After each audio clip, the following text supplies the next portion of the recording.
Today's toys are tougher than ever. Take the good guy doll. He can withstand heat, hard impact, and the roughhouse play of a 9-year-old boy. He's Chucky, and this summer he's back for more in Universal Pictures' Child's Play 2.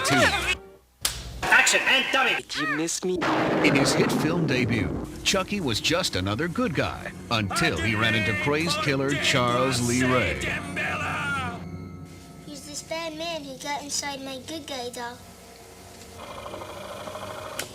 After Chucky came apart at the seams, everyone thought the nightmare was over. They were wrong.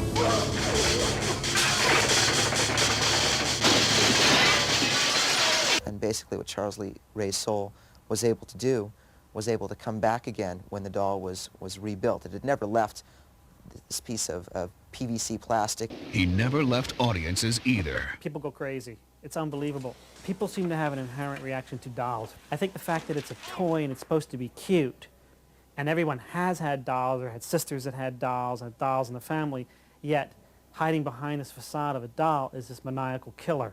I thought, you know, a foul-mouthed killer doll could be a pretty memorable villain. I mean, it needed to be something very cartoonish. Red hair is always a sign of evil. So red hair, freckles, the red sneakers, the suspenders, all of that, you know, just kind of a cute package. And this package doesn't come fully assembled.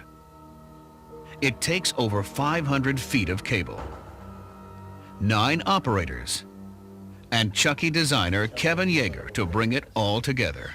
The hair had to be just the right shade of red, and the eyes had to be just the right shade of blue, and you know, you had to have just a sweet smile. I'm gonna get you! But with the demanding action of Child's Play 2, Chucky had to be more than just a pretty face.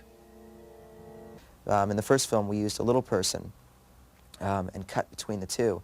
Kevin has now made it possible that we don't need a little person at all, that Chucky does everything in the film himself. And he does plenty. I wouldn't describe Chucky as an intellectual. He's more of a man of action.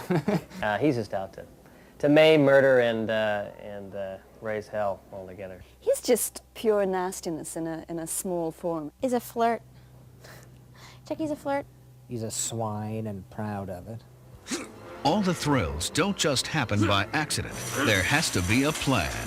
First thing we're going to start with is Chucky inside the cage with Andy crawling up the conveyor belt, you know, and then get those stamps going. Kind of a parody of a Hitchcockian murder scene. Chucky arrives at the house, and of course his goal is to make his move on Andy, but he can't when he first arrives in the house because he sees that Jenny Agutter is there with him.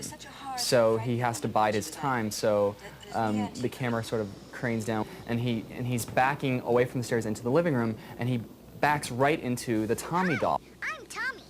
Shut up, you idiot. I'd like to be hugged. I like to be hugged, I like to be hugged, I like to be hugged. So Chucky just grabs this statue and says, This.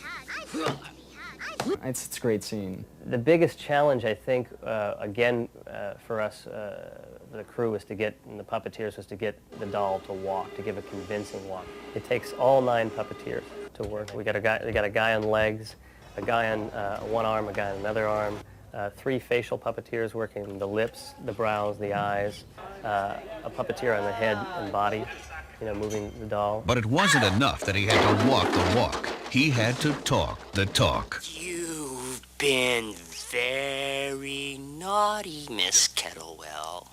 We wanted something frightening, something that, I mean, I'm sure in the course of your life, there are people you sit next to and you talk to them, and they just don't sound right.